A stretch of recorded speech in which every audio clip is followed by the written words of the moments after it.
People keep asking me how I have such cuddly chickens. Well, I've just adopted a new batch of baby chicks and I'm gonna share with you what I'm calling the Momma Hen Method. I've divided it into 3 parts: imprinting, implementing, and integrating. If you want cuddly chickens or you're just curious how I go about getting such cuddly chickens, this is the video series for you. These 3 aspects that I'm going to talk about, imprinting, implementing, and integrating, layer onto each other, but they also develop simultaneously. While some aspects of this process might seem unconventional, it actually mimics the natural behavior between a mother hen and her chicks, hence the Momma Hen Method. Through this method, chicks grow and become well adapted to the other chickens around them, their environment, and to you. Not only does the Momma Hen Method promote confidence and seamless acclimation, it also develops a bond between you and your chickens that you're going to be able to enjoy for the duration of their life. Isn't that right, Mr. Handsome? We have a very deep bond. The work and time and love that you put in is really the result that you're going to get out. It doesn't get much better than chicken cuddles like this. Some of the tips I share require a lot of nuance, attention, and intuition, so this method is really for people looking to be all in with their chickens. Doing some of these things that I'm going to share complacently or with lack of awareness could lead to serious injury or death for your chicken, so this method is not for everyone. I'll make sure to note those points throughout the series. I'll share with you my brooder later on in the video, just briefly, because there's already so many videos and books and information about how to set up a proper chick brooder. The point of this video is really about the bond that you create with your chicks. This method can be applied to adult chickens as well, and I do plan to rescue chickens once I have a balanced, stable, full flock. The baseline structure of this method is exactly how I would approach bringing home adult chickens or rehabilitating rescue chickens, because it's essentially building trust, implementing structure, and integrating them into the environment and the chickens around them. Oh my god. If you end up liking this video, give it a like, share it with a friend, let me know in the comments what resonates with you, and don't forget to subscribe so that you can stay up to date with the rest of the videos in this series and all the videos that I have coming your way. You are my baby, you are my stuff. Buck, buck, buck, buck, buck, buck. He's totally laying on his side right now. So cute, look at his feet. You're my big baby. My big baby. When did you get such big feet? I'm gonna eat your toes. Okay. Without any further ado, if you're ready to be a mama hen, come with me.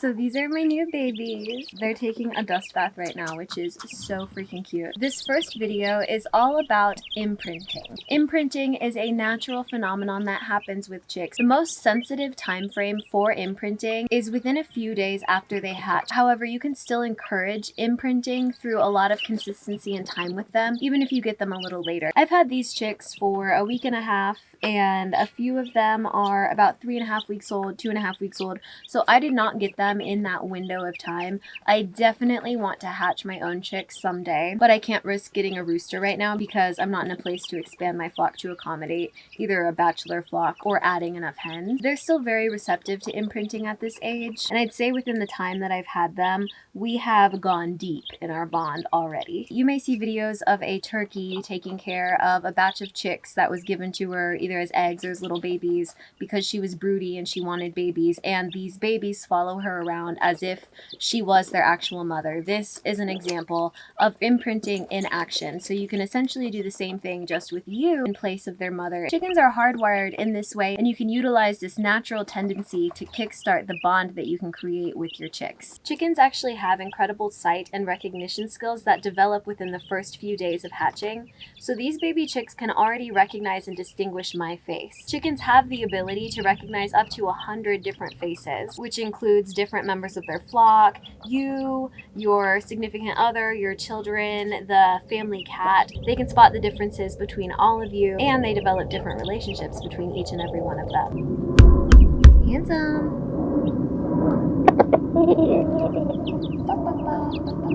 This is a great moment to say that the third part of this video series is about integrating, and I very much don't approach it in a black and white way. As you can see, I already have these chicks around my adult chickens, my adult rooster. So if you're interested in learning more about that, stick around because I'm going to dive all into how I integrate my chicks into the flock. It's a really fascinating process. You're such a curious boy. You're gonna take care of all these hens. You have a bunch of hens to take care of. He's the reason I got more chicks, because I needed more hens for him. All right, sir. Chicks do have the ability to imprint on more than one person, so if you want to share this experience with somebody in your household, please feel free. However, I don't recommend letting children or people who aren't going to be quite as mindful about this process to participate in some of the things that I do. Whoever takes the most time to bond with them and is the most consistent with them, they're going to have a deeper relationship with that person. If you have multiple people in your household who are going to be around your chickens, I recommend getting them acclimated to each other. So even if they aren't quite as deeply bonded to that person, they can still take care of them if you're away, if you're out of town, and they're comfortable with that person as a caretaker too. This is Sesame. She's so cute. She's so pretty. Mother hens naturally provide warmth and protection, and they've begun communicating with their chicks through the shell of their eggs already. So they've already developed some sort of language between them by the time they even hatch. A big emphasis I want to put on the imprinting phase of this is developing a language with your chicks. So as you know, mama hens don't have heat lamps. They use their bodies to offer the heat that babies need. Chicks can't regulate their own body temperature yet, so they rely on outside sources. If your chicks are constantly under their heat lamp in their brooder, they have no real reason to come cuddle to you when they need warmth. So the more you take your chicks out and interact with them while they're not in the brooder, the more quality cuddle time you're going to get, and the more they're going to learn that you're a source of heat for them. This is one of the things I said I would note where you can't be complacent, because since a chick can't regulate its own body temperature, if you start to notice them becoming too cold, huddling up and shivering, it's time to put them back in the brooder under the heat lamp where they can really get warm again. It's a nice, beautiful fall day. There's no extreme weather happening right now. I wouldn't have them out right now if it was snowstorming and windy, and the inside of my house is regulated too. So they're usually pretty comfortable in the environment and with the warmth of my body. They're kind of spread out right now, but I like to create sort of like a nest with my arms and put them under my hair, kind of like a mother hen would with her feathers. In these moments that they're really cuddled up with me and calm like this is when I really like to lean into finding our own language. I find it easier to communicate back and forth in this cuddly state because they're not overstimulated by their environment. They're really tuned in right now and listening to me. So the more they begin to know your voice and associate it with you as their source of protection and care, the more likely they're going to start picking up your cues when they're out and about running around. You can also start to become attuned to the sounds that they're making. The sounds they make aren't just random little chirps, they're actually communicating and saying something, expressing a need, a want, a worry. So the more in tune you become with the sounds they're making as communication, the more you're going to be able to understand your flock as they continue on into adulthood. This is as much about them learning your vocal cues and your voice as it is about you learning their vocal cues and their voices. You're also always going to want to be doing a head count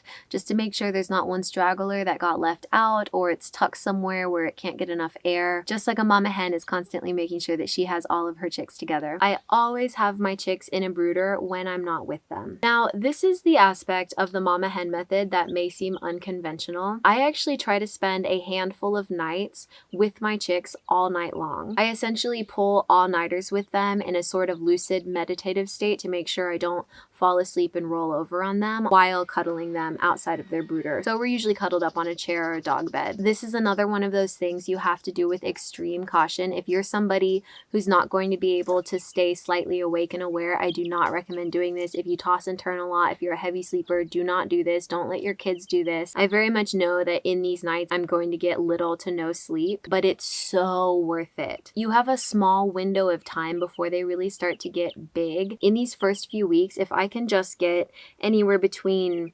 5 to 7 nights with them it really deepens our bond. I can tell a huge difference. It takes it from me just caring for them to this living, breathing relationship that has ebbs and flows and has this constant stream of communication and connection that begins to open up. You start to breathe together when you're cuddling them throughout the night. You can start to make the smallest, subtlest little sounds and they'll all respond to you with these little cheeps, or they'll readjust. You can really sense this back and forth relationship that's developing, and it's something that I don't get quite as much of when I'm just cuddling them during the day. There's something about the 2 a.m. cuddles that really deepens the bond that I have with my chicks. They really start to feel like my babies. My little babies, my little babies. Cheep, cheep, cheep, cheep, cheep, cheep, cheep, cheep, cheep, cheep, cheep. Buck, buck, buck, buck, buck, buck, buck, buck, buck, buck, buck. Yeah, my little honeys.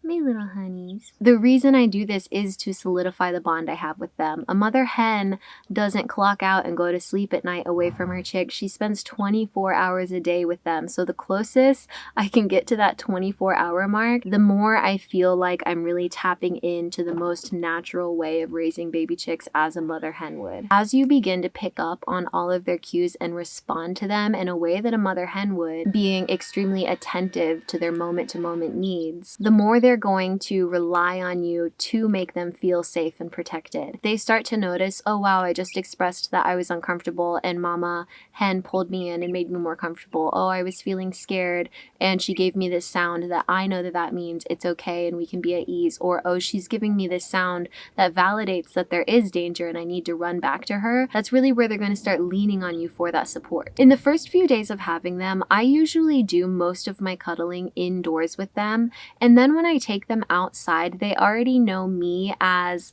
the safety and the home and the anchor that they can always return back to. That's really going to lay the groundworks for the next phase that I call implementing, where we get into the basics of training and recall and things like that. So this is really laying a strong foundation, and it's already starting the process of training your chickens to be able to do things that you need them to do for flow and ease of day-to-day care. What really is key is consistency. Whether you're starting with adults or with chicks, gaining trust takes consistency. I am spending as much time with them as many times during the day that I can.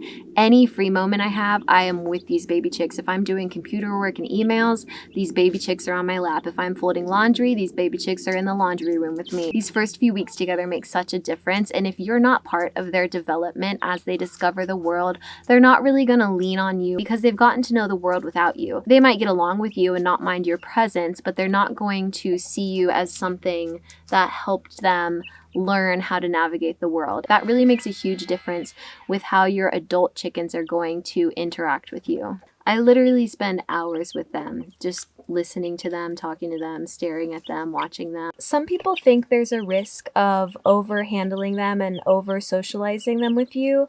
I don't agree with that. I think if you don't let them explore outdoors and really get to know themselves and the environment and other chickens, it can potentially lead to isolation and them having social anxiety when you're not around. But just like a good mother hen is always around her chicks, she also encourages independence, which I very much do, and I'm going to get into in the third part of this video series when it comes to integration. As hands-on as I am with them, I'm also encouraging them to explore and to get to know their environment. You are so sweet. Hi, my babies.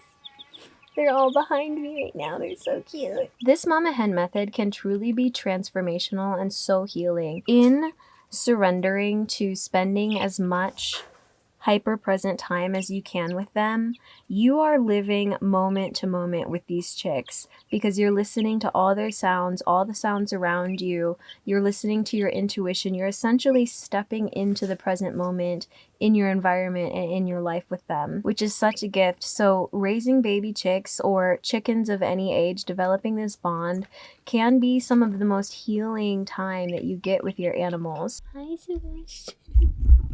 I have one of my adult hens here, Sebastian, pecking me because she wants in on these cuddles. Hi, baby. Yeah, you're still my little baby too. You're still my little baby. Yes, you are. Sweet girl. Sweet girl. I love you. I love you. Oh, so beautiful. So perfect.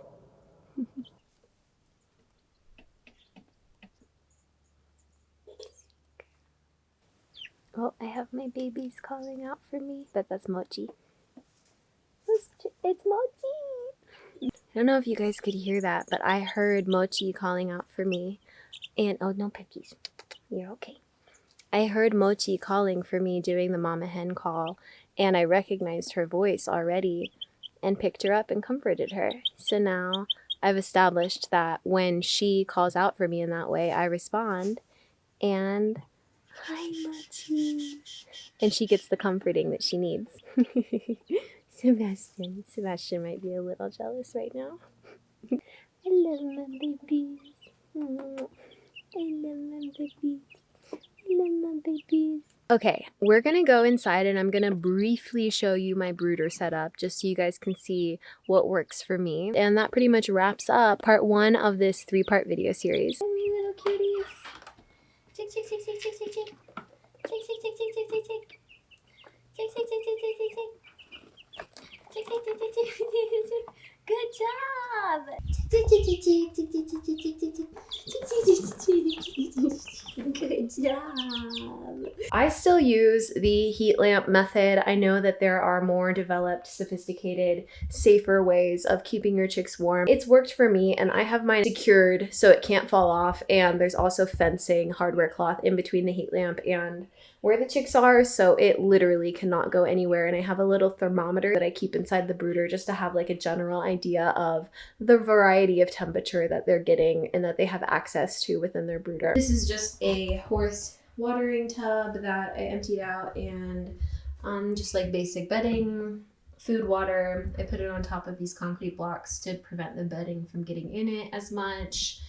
I put a little cardboard box here that they like sitting on and going in. And I built this. Oh, hi, little sesame. Hi, little baby. Hang on. I'll be right there.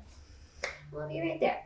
I built this lid to keep the cats out when I'm gone. And also, I have a couple rats that come in here. So I just, this way, and I put a concrete block on it to keep it weighted. This way, it keeps them safe. And it's just a little hinge door that I built, super makeshift. Yeah, so that's my brooder. Gets the job done.